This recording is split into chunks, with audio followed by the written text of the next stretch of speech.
G'day patrons, I hope you're well and doing okay in these challenging times. Today I'm going to do an early access news thingy, which will be for Monday's show. Yeah, my script for the IPCC thing. Thanks Alan for the suggestion, and also Nigel. I think I'm going to lose the political side of it. It takes a bit of a nasty turn, so I will cut that section of the video. I might reference to Scotty and Angus to talk to how people, some in the media, like Sky Media, are talking about this now, but I'm not going to give them airtime. I think that's a good way of going about it, trying to keep it positive. It's about what we can do. It's not having the existential crisis I had when I read this report. It's it's almost, I haven't read all 4,000 pages. It is 4,000 pages, I kid you not. It's very technical. It details every single country that's on the UN things, 190 something countries I think it is. But I focus on Australia, and there's a lot in there. A lot of good graphs, some scary graphs. I mean, check out this one around the water level rising. That just means our coastal communities are gone. And any fool who doesn't understand the implications of that right now shouldn't be in power. I'm getting political, I won't do that. Okay, so let's I'll park that for the moment. I think I just need one more day to polish it, because it's still at 3,000 words, but at least now it's distinct. It's it's all those things I want it to be. Now I want you to do some homework, because I've listened to and I watched two great things in the last few days. Freckonomics Radio. If you haven't read the Freckonomics book, do so. It's compelling, it's very interesting. It's about that relationship, that causal relationship between things. Do things correlate, or they actually, I'm not explaining it well. It's a great book, go read it. Anyway, the same guy who wrote it also does the Freckonomics Radio podcast, and he's done a great story about your brain on, I'm not mixing it up, maybe Netflix and this one. I'm going to say it. Your brain on fumes. Yeah, something like that. And it's an Australian on there too. There's an Aussie scientist on there, climate scientist, who's also contributed to the IPCC reports. Very timely indeed. It's about 40 minutes long. There is some adverts in there. If you're like me, I listen to Google Podcasts, so I get adverts every once in a while. So it's about probably realistically 35 minutes if you can skip the ads. And it's great. It is seriously a good listen. Have a listen to it, please. The next one is Netflix and Vox Media. I've watched them for many years on YouTube, and they've released a new season of their Explainer series, and they've got one on oil, the history of oil, the economics of oil, and why we can't shake oil. It's a little bit of a downer, to be honest, but it's only half an hour. Compelling viewing. There's the CEO of BP on there, the English guy who, famously said, back in the 80s, I think it was, or 90s, he basically said, we can't keep doing what we're doing. This is wrong. And he was let go by BP. So again, lots of great material in there. Fascinating to watch. It really is very good. So yeah, do yourself a favor, go watch those two things. I've left links them below as per usual, and in a sec we're going to get into some early access news, and I'll hopefully see you Thursday. On PS, the IPCC report I'm just going to publish straight to YouTube, because again, I want it out like a week ago now, so I can't delay on it. Alright, hope you understand that. You be good, and stay safe out there. Alright, let's do a quick round of bites. I've got a bad feeling, folks. Formula E appears to be on the way out. Last week, Mercedes and Audi exited stage left. That follows Renault and BMW leaving, just Porsche, Nissan, Jaguar, NIO, Mahindra, and Citroën sub-brand DS. Whilst neither company gave any firm reasons for the departure, recalling, like on the news I put out about a week ago, how Audi's got to now focus its efforts on going electric in the Dakar Rally. Follow the link up here somewhere, folks.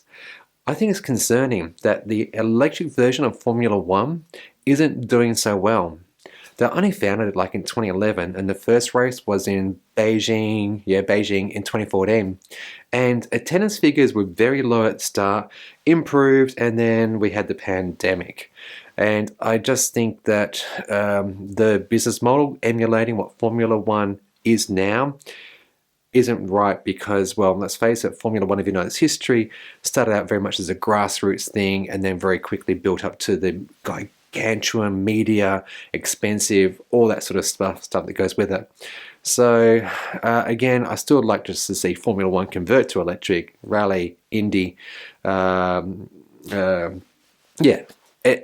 single motorsport to electric would be awesome.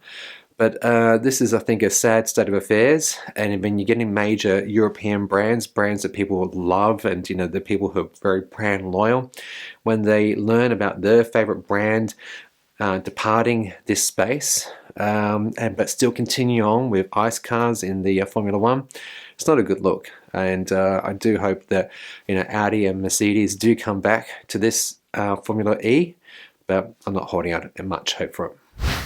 You know who's great? You are. And Elon, he thinks that Robyn Denholm is great too. For those who might be unfamiliar, this is Miss Denholm, and she's an Aussie. Yeah, a fair income Aussie. And she's actually been on the board of Tesla for about 7 years now. And following this infamous tweet by Elon and SEC's ruling that he had to step down as chairman of the board of Tesla, Ms. Denholm has actually been chair of Tesla and several of its subcommittees for about the last 3 years.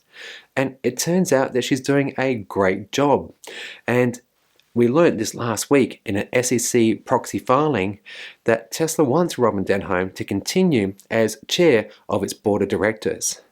This, I think, is actually a good decision as it frees up Elon to do his engineering thing, first principle thing, still be CEO, and have the support of someone like Miss Denholm who can oversee like corporate and regulatory and accounting and other vital functions that actually keep a very large and very complex company like Tesla going.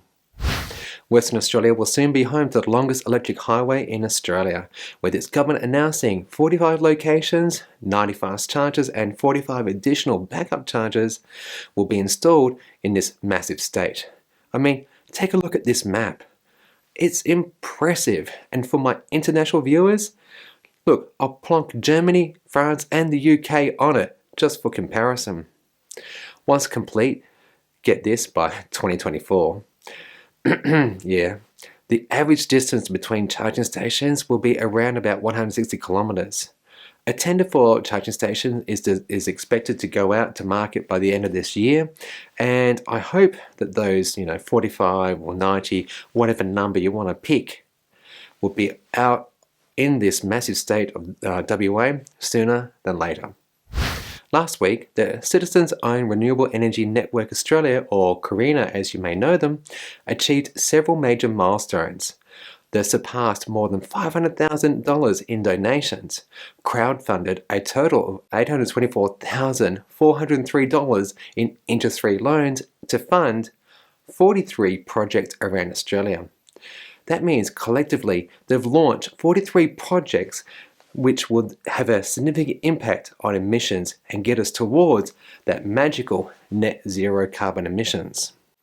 CORENA revealed in the media release that they've avoided an estimated 2,308 megawatt hours of grid electricity. That's equivalent to 2,300,000 kilowatt hours of energy. In our home, we use like only 15 kilowatt hours per day on average. So about 5,400 and so per year. Dividing that into CORENA's total, that means it would take our house 420 years to reach that impressive number. Great numbers, right? Oh, and it gets better. This amount of carbon emission reduction is equivalent to 200 average households using 100% renewable energy instead of grid electricity. CORENA was founded in 2013 and run almost entirely by volunteers, operates Australia's longest-running donor-driven revolving fund for practical climate action. They use funds raised to offer interest-free loans to not-for-profit or community organisations and help them reduce their carbon emissions via things like rooftop solar systems, energy efficient products, replacing gas appliances with efficient electric alternatives, and obviously replacing fossil fuel vehicles with electric vehicles. If you want to know more about their work, please do follow the link down below and consider supporting them. It generally will help, and let's say your $100 you put in today will not only go towards, let's say, one project, but it'll come back around again and again and again. You get the idea.